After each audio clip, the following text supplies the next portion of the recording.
A potential deal with Saudi Arabia concerns some Senate Democrats, and the U.S. is sending Iranian munitions to Ukraine. All that and more today, October 5th, 2023. Good morning, Early Birds. I'm Simone Perez, and this is the Early Bird Brief, produced by Defense News and Military Times. First up, some news coming out of the Persian Gulf. The United States transferred 1.1 million Iranian rifle rounds to the Ukrainian military. Central Command forces seized those rounds in December. The seizure occurred as Iran was sending weapons to Houthi rebels in Yemen. The Department of Justice in July filed a motion to forfeit thousands of rifles, machine guns, rocket launchers, and 700,000 rounds of ammunition that the U.S. intercepted from Iran on the same path. That motion allowed the U.S. to take control of the munitions now being sent to Kyiv.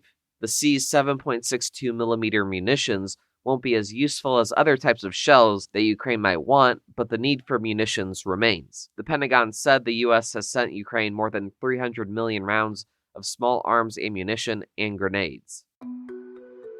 So here's why it matters. Transferring these munitions that have been seized from Iran is one example of the Biden administration's efforts to keep supporting Ukraine without Congress's help. Congress passed a 6-week continuing resolution without further Ukraine aid hours before the government would have shut down on October 1st.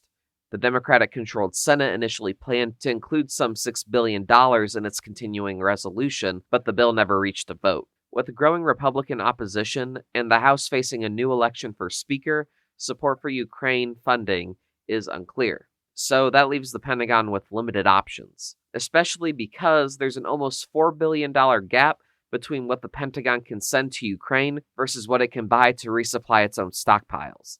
Pentagon spokesperson Sabrina Singh emphasized the need to reporters. We do feel that we have the funding authorities to meet Ukraine's urgent needs right now, but it's not going to be able to sustain us in the long term. We do need Congress to pass a funding bill.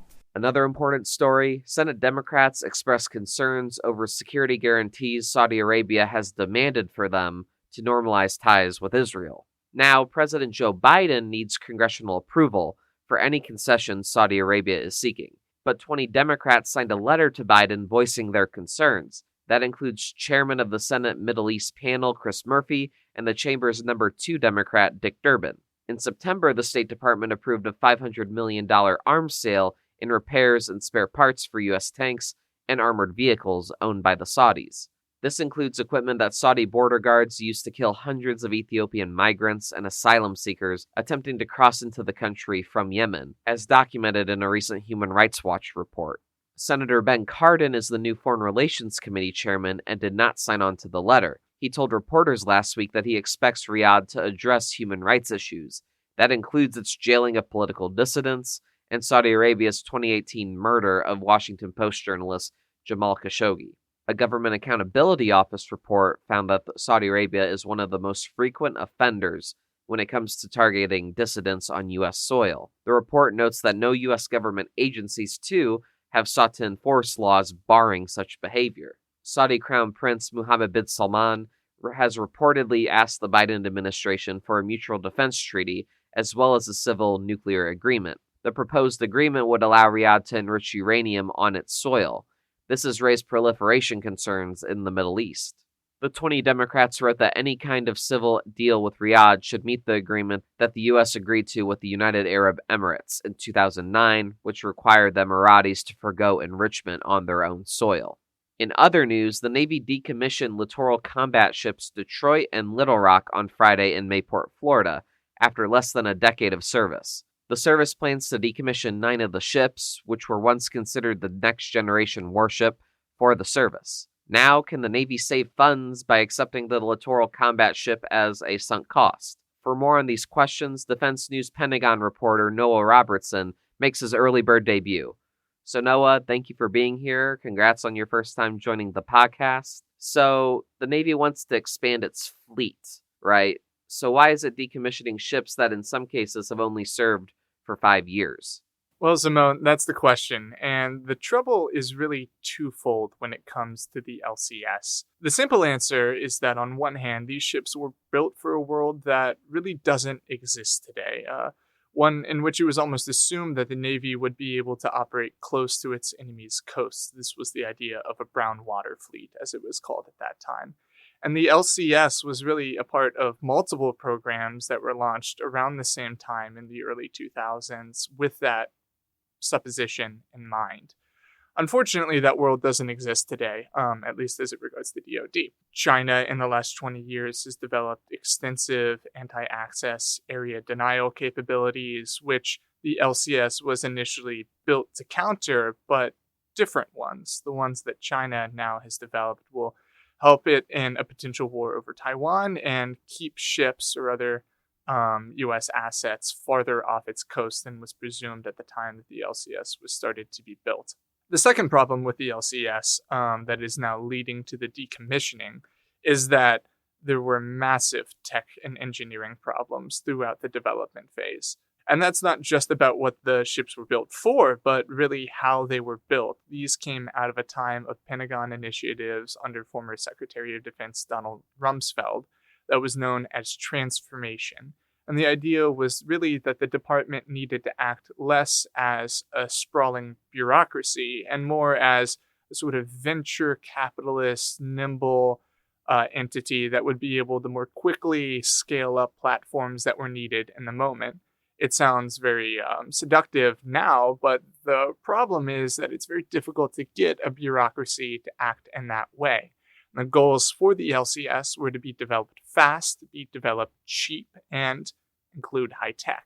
The trouble is that those three goals proved to be mutually exclusive in some ways, and in the end, the Navy got a ship that was not cheap, it wasn't as high tech as they wanted it to be, and it certainly wasn't developed as quickly as it was planned, given the numerous delays. So in the end, the Navy has decided to scrap or decommission many of these ships, 14 in total according to current plans, because the maintenance costs of them are holding up the ability to spend money on capabilities and programs that it thinks would be much more useful now in a fight against China, which is the guiding North Star of the Biden administration's DoD.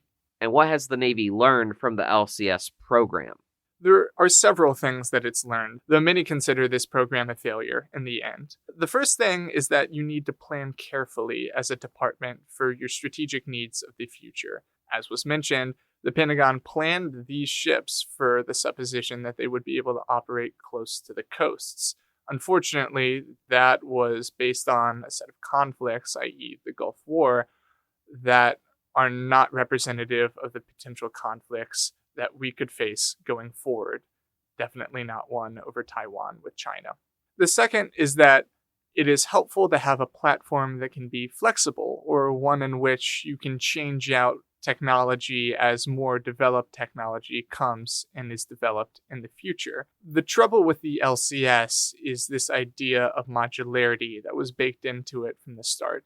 The idea would be that there are 3 missions that it was designed for, and those missions would be enabled by different mission packages, kind of like attaching different Lego bricks to a larger Lego set. The trouble is that never proved practical. But the idea of separating hardware from software and then incorporating in the future more advanced technology once it was available is something that the Navy has learned from this process and is incorporating into its future ships, including the Constellation-class frigate, which is being developed in Marinette, Wisconsin, which is one of the sites that the LCS was being built on. The third is that quality still matters. One of the guiding lessons from the war in Ukraine is that quantity is important. And I'm not saying it's not. We've learned that industrial-based capacity, for instance, to build sort of raw, old tech, World War II, almost mid-century type munitions like the 155mm shells is crucial when you're facing an attritional war. And that is definitely true. But when it comes to something like the Navy and its systems and fleet size, you can't simply expand the fleet and incorporate any ship at the risk of having a ship that doesn't work as well as you want it to. And that's really what's guiding the Navy's decision to scrap and decommission some of these ships now, is that it finds it has more ships as it tried to expand so rapidly in the last 20 years, but those ships aren't capable of completing the missions that it now needs. And for that reason, quality needs to be a focus as it goes forward. You can't just fill the fleet with ships that are not useful in the missions that you need them to accomplish. Thanks, Noah. For more conversations like this one, please like and rate us wherever you get your podcasts. Also on your radar today, we have some employment news coming at you from out of the Great Lakes region. Michigan officials will waive bachelor's degree requirements for a host of jobs, but you have to be a qualified veteran. This is all part of an effort to boost veteran hiring in the state. The move goes beyond other military hiring preference programs other states have already introduced. This program changed the hiring process to better recognize veterans' experiences. The new policy will cover 13 job classifications representing several thousand positions in the Michigan workforce. The posts include human resources specialists, analysts, regulation officers, promotional agents, and civil rights representatives. Under the program, applicants must have at least 2 years at the rank of E6 or above to qualify for the jobs. Reserve and National Guard members must have 2 years of total active duty service, or at least 2 years in the Active Guard Reserve program at the E6 level. Officials from the Michigan Veterans Affairs Agency said hiring officials hope the move will be both beneficial to veterans and the state in attracting more applicants for the position.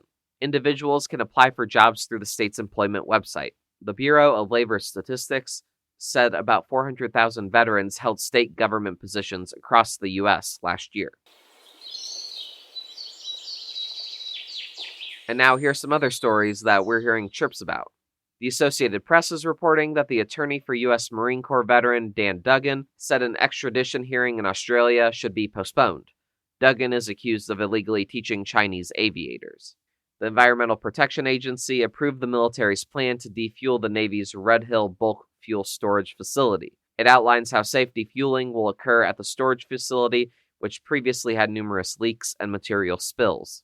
And Military.com is reporting that researchers at the Uniformed Services University of the Health Sciences discovered a way to neutralize the rabies virus in mice. That is a major breakthrough in efforts to cure a virus that kills 60,000 people annually across the globe. And on this day in history, in 1947, Commander-in-Chief Harry Truman made the first ever televised presidential address. From the White House, Truman asked Americans to cut back on their use of grain to help starving Europeans.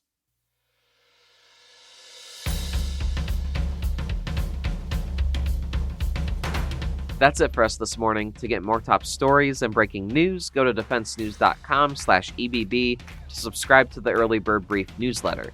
Please give us a like, rating, and a comment wherever you get your podcasts, and be sure to follow us on social media at @defense_news and @Military Times. The Early Bird Brief is hosted and produced by me, Zamon Z. Perez. Today's episode featured stories by Noah Robertson, Bryant Harris, and Leo Shane III. Our editor-in-chief is Mike Bruce. Have a great day.